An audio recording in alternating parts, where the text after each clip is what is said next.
మీ లైఫ్‌లో ఎప్పుడైనా ఇలా అనిపించిందా? అసలు నేనేం చేస్తున్నానో నాకే అర్థం కావట్లేదు. అందరు లైఫ్‌లో ముందుకు వెళ్తున్నట్టు కనిపిస్తున్నారు. నేను మాత్రం ఎక్కడో స్టక్ అయిపోయాను. నేను తీసుకున్న డెసిషన్స్ కరెక్టేనా? లేక నా ఫ్యూచర్ మొత్తం స్పాయిల్ చేసుకుంటున్నానా? మీ మైండ్‌లో ఇలాంటి క్వెషన్స్ వస్తే ఒక ఇంపార్టెంట్ విషయం చెప్తాను వినండి. 20స్‌లో కన్‌ఫ్యూజన్ ఫీల్ అవ్వడం అనేది వీక్‌నెస్ కాదు. అది ఆల్మోస్ట్ అందరి లైఫ్‌లో వచ్చే ఒక నార్మల్ సైకలాజికల్ స్టేజ్. అవును, బయట చూస్తే కొంతమంది చాలా కాన్ఫిడెంట్‌గా ఉన్నట్టు కనిపిస్తారు. కానీ వాళ్ళకి కూడా ఒక స్టేజ్‌లో ఇదే కన్‌ఫ్యూజన్ ఉండేది. బిజినెస్ స్టార్ట్ చేసిన వాళ్ళకి, డాక్టర్స్ కి, సైంటిస్ట్స్ కి, క్రియేటర్స్ కి, సక్సెస్ఫుల్ పీపుల్ అందరికి ఒక టైంలో నేను కరెక్ట్ గా వెళ్తున్నానా అనే డౌట్ వచ్చింది. మరెందుకు మన 20s లోనే ఈ కన్ఫ్యూజన్ ఎక్కువగా ఉంటుంది? మన బ్రెయిన్ లో అసలు ఏం జరుగుతుంది? మన సొసైటీ ఎలా మన కన్ఫ్యూజన్ ని పెంచుతుంది? మరీ ముఖ్యంగా దీని నుంచి బయటపడడం ఎలా? బయటపడడానికి ఏం చేయాలి? వీడియో లాస్ట్ వరకు చూడండి, ఎందుకంటే చివర్లో చెప్పే కొన్ని సింపుల్ స్టెప్స్ మీ లైఫ్ ని చూసే విధానం మార్చేస్తాయి. మనందరం నమ్మే పెద్ద అబద్ధం, మన కన్ఫ్యూజన్ కి బిగ్గెస్ట్ రీజన్ మనం చిన్నప్పటి నుంచి నమ్ముతూ వచ్చిన ఒక స్టోరీ. స్కూల్ కంప్లీట్ చేయాలి, డిగ్రీ కంప్లీట్ చేయాలి, జాబ్ రావాలి, మనీ సంపాదించాలి, మ్యారేజ్ అవ్వాలి, ఇల్లు కొనాలి,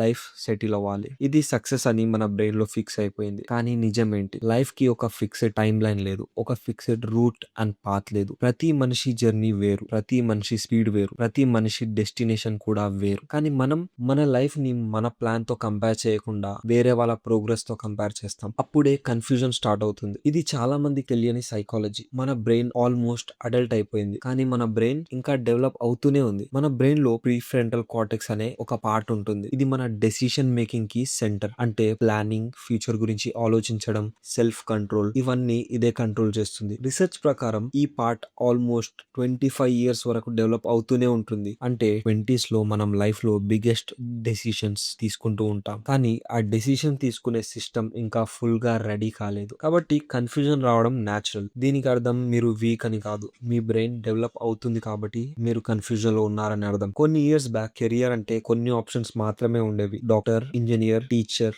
గవర్నమెంట్ జాబ్. కానీ ఇప్పుడు thousands of options like business, content creation, AI, freelancing, digital marketing, trading, civil services, police and ఇలా చెప్పుకుంటూ పోతే ఇంకా ఎన్నో. ప్రాబ్లం ఆప్షన్స్ ఉండడం కాదు, ప్రాబ్లం ఏ ఆప్షన్ కరెక్ట్ అనేది తెలియకపోవడం. సైకాలజీలో దీనిని చాయిస్ ఓవర్లోడ్ అంటారు. రీసెర్చ్ లో చూసారు, ఎక్కువ చాయిసెస్ ఉన్న వాళ్ళు తక్కువ హ్యాపీగా ఉంటారు. ఎందుకంటే ఒక ఆప్షన్ సెలెక్ట్ చేస్తే మిగతా ఆప్షన్స్ మిస్ అయిపోతాయా అని బ్రెయిన్ ఆలోచిస్తూ ఉంటుంది. దీనికి రిజల్ట్ డెసిషన్ తీసుకోవడం రాదు అండ్ లాస్ట్ కి మిగిలేది ఓన్లీ ఓవర్ థింకింగ్. మన పేరెంట్స్ జనరేషన్ రిలేటివ్స్ తో కంపేర్ అయ్యారు, అంటే రిలేటివ్స్ తో కంపేర్ చేసేవారు. కానీ మన జనరేషన్ ఎంటైర్ వరల్డ్ తో కంపేర్ చేస్తున్నారు. ఇన్స్టాగ్రామ్ ఓపెన్ చేస్తే 22 years కే మిలినియర్, లింక్డ్ఇన్ ఓపెన్ చేస్తే promotions, marriage photos, travel photos, foreign life, luxury cars, success stories. మన బ్రెయిన్ ఇమీడియట్ గా ఏమనుకుంటుంది? అందరు లైఫ్ లో సెటిల్ అయిపోయారు, నేను మాత్రం ఎక్కడో వెనక పడిపోయాను. కానీ నిజం ఏంటి? మీరు చూస్తున్నది వాళ్ళ కంప్లీట్ లైఫ్ కాదు, వాళ్ళ హైలైట్స్ మాత్రమే. ఫెయిల్యూర్స్ ఎవ్వరూ అప్లోడ్ చేయరు, స్ట్రెస్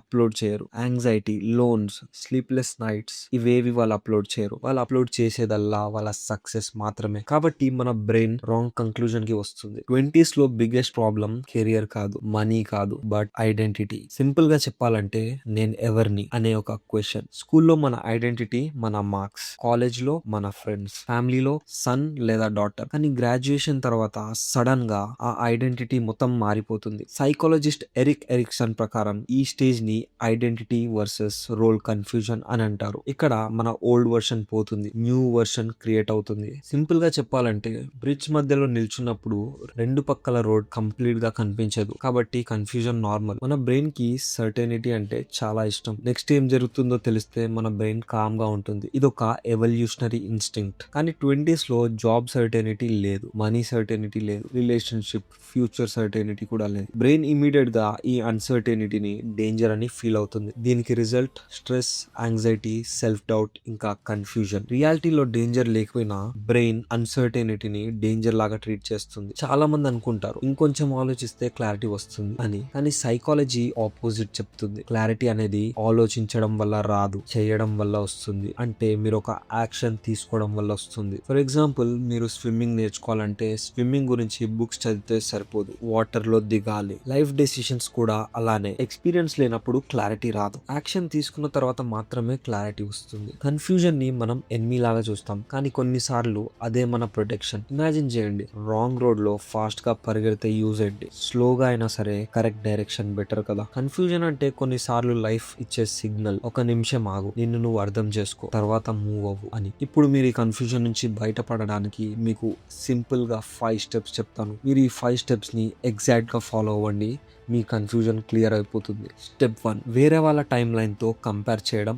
ఆపేయండి. మీ ఏజ్ ఇంపార్టెంట్ కాదు, మీ direction important. Step 2, daily unnecessary decisions తగ్గించండి. చిన్న చిన్న డెసిషన్స్ వల్ల బ్రెయిన్ ఎనర్జీ వేస్ట్ చేయకండి. ఇంపార్టెంట్ డెసిషన్స్ కోసం ఎనర్జీ సేవ్ అవుతుంది. స్టెప్ 3, పర్ఫెక్ట్ డెసిషన్స్ కోసం వెయిట్ చేయకండి. డైలీ ఒక స్మాల్ యాక్షన్, ఒక కోర్స్, ఒక ఇంటర్వ్యూ లేదా ఒక ప్రాజెక్ట్, ఒక వీడియో, ఒక అప్లికేషన్, మూమెంట్ ఉంటే కన్ఫ్యూజన్ తగ్గుతుంది. స్టెప్ 4, మీ థాట్స్ అన్నిటిని పేపర్ మీద రాయండి. మైండ్ లో ఉంటే కన్ఫ్యూజన్ ఎక్కువగా ఉంటుంది, పేపర్ మీద వచ్చాక ప్యాటర్న్స్ కనిపిస్తాయి, క్లారిటీ ఆటోమేటిక్ గా స్టార్ట్ అవుతుంది. స్టెప్ 5, లైఫ్ మొత్తం క్లారిటీ ఉంటుందని ఎక్స్పెక్ట్ చేయకండి. బికాస్ 40s, 50s, 60s లో ఉండే వాళ్ళకు కూడా ఇంకా కన్ఫ్యూజన్ లోనే ఉంటారు. డిఫరెన్స్ ఏంటంటే వాళ్ళు కన్ఫ్యూజన్ ఉన్నా కూడా ముందుకు వెళ్తారు. నెక్స్ట్ టైం మీకు కన్ఫ్యూజన్ వచ్చినప్పుడు ఒక విషయం మాత్రం గుర్తుపెట్టుకోండి, మీరు ఫెయిల్యూర్ కాదు, మీరు వెనక పడలేదు, మీరు జస్ట్ ఒక లైఫ్ ట్రాన్సిషన్ ఫేజ్ లో ఉన్నారు.